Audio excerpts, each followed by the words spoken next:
While many of us down here on Wall Street are taking a look at some of the largest companies in the world, it should come as no surprise tariffs and other key economic headwinds are most certainly affecting small businesses as well. Here to help us make sense of the current landscape for small business is Gene Marks, small business columnist for The Guardian and The Hill. Gene, appreciate your time and joining us here once again. How would you describe the overall health or the state of U.S. small business today, Gene? Well, JD, it's a tough question to answer because there are 33 million small businesses in this country. We live in a big place. So the answer that is most appropriate is it depends. There are plenty of small businesses that are still doing quite well. It depends on their region, depends on their industry, depends on their customer base that they're selling to. There are others, like always, that are always facing challenges. But generally, when I look at my client base, I'm a CPA, and I look at the people that I cover, I could say that, for the most part, small businesses are muddling along, but very, very uncertain, JD, about what the future holds for them. Oftentimes here, Gina, and I noticed this phenomenon as soon as interest rates started to go higher a few years ago, moments of pressure for the economy tend to separate the haves from the have-nots. In a high interest rate environment, it's the big corporations that can withstand the pressure better than small corporations. And I wonder to what degree we're seeing that play itself out with tariffs. Are there unique pressure points on small businesses trying to navigate the tariff landscape that maybe their larger counterparts can naturally do a better job at? Larger counterparts and big corporations tend to diversify their assets, and you're right, they have more resources. When you're running a small business, you don't really have that advantage. Not a typical advantage. I mean, example. Nowadays there are a lot of small businesses that sell online, JD, so even where you are in New York, I mean, there are countless small business owners working out of their apartments throughout Manhattan that are selling stuff on Etsy and, and Amazon and eBay. And, that's how they're making their livelihood, and good for them. This wasn't happening 20 years ago. But the downside is that a lot of them are really reliant on certain types of suppliers. So imagine having an entire livelihood where you're selling furniture or crafts or clothing or whatnot, and your main supplier is from China, and then finding out that tariffs have increased 185%, and where you were at once the low-cost provider, or at least competitive, now suddenly, I mean, you can't even get in the game. So for a lot of small businesses where they have most of their risk is pooled with a specific supplier or customer, which tends to happen with small businesses, they're facing way more challenges than a larger company faces. Gene, you just mentioned a few. What are the other types of small businesses that you're seeing are most vulnerable to the back and forth, the tit for tat and tariff policy we've seen over the last month and a half or so? Well, first of all, it's businesses that aren't in the service industries. They're the most vulnerable. Now, the good news is that a great many small businesses, I mean, more than half, way more than half, are actually in service industries, JD. I mean, there are ones that are architects, accountants, marketing people, providing, they're independent contractors doing service in the construction industry, or even trainers and consultants. So you have a lot of those small businesses out there that are just providing services. When you're providing services, unless your clients are really reliant on tariffs, you tend to be a little bit insulated from the effects of tariffs.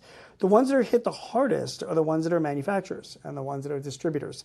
They're the ones that have to buy materials and goods from overseas, or through companies that are selling them goods where parts of them are coming from overseas as well.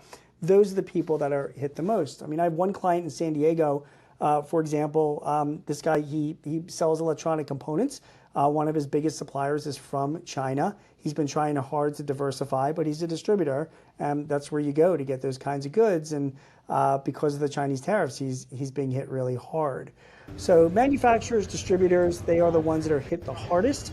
And then, of course, the retailers down the chain that are selling those manufactured goods, they're also hit hard because these price increases impacts their ability to sell.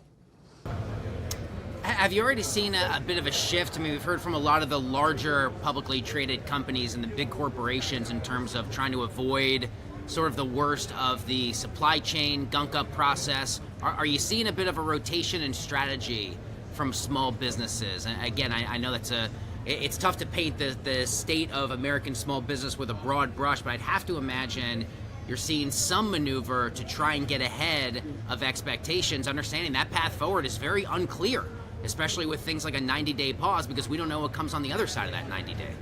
It's a really good question. And by the way, yeah, you're right. It's a big population. But listen, my firm has about 600 clients. I have a lot of people that read my stuff, and I interview a lot of business owners. I'm seeing a shift, but not enough of a shift, JD. And I've been a little bit disappointed at a lot of small business owners' ability to read the tea leaves. I mean, Trump has been talking about tariffs since he's been campaigning. He was big into that in those rallies over the summer. When he became president, when he got elected, I did have a number of clients that read those tea leaves, and they made some shifts. They brought some manufacturing back, here. They found alternative suppliers. They made some moves. But you know what? Not enough. I mean, I had too many clients and too many readers, people I just mentioned previously that are, e-commerce people or distributors or whatnot, that kind of ignored it. It's like they almost hoped against hope that this wasn't going to happen. And now they're paying the price. And I'm warning them and warning anybody watching us speak that although I do think that a lot of the tariff negotiations between the EU countries, Mexico, Canada, I think they will be resolved in the next few months and most likely favorably to the U.S. I think China is going to be a long-term problem. I think this 90-day suspension that we have right now, it's a little bit of a breather, but it's not going to solve the issue. And I'm telling my clients, I'm telling my readers, if you're still reliant on Chinese materials and supplies and customers, you really need to be jumping and making some alternative plans. Gene, are there regional discrepancies? I wonder, are you seeing small businesses in certain parts of the United States able to withstand tariff policy related pressure better than others? I wish I could have said that, and I probably could have said that a number of years ago, but not so much now because you have so many businesses that are spread all around the country. We live in a global economy. We have a lot of businesses that are working remotely, and they're moving all over the place. So I don't really think it's a regional impact so much. You can make the argument that one town might have a manufacturer that's really suffering, or the agriculture industry in the Midwest might be impacted more, but not so much that I'm seeing regionally as I'm seeing just across the board.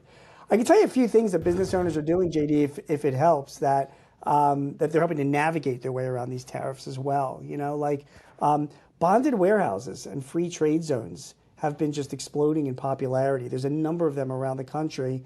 And if you really are at risk of, say, Chinese tariffs, you can bring goods into a bonded warehouse and pay no tariffs at all until you pull the goods out of the bonded warehouse.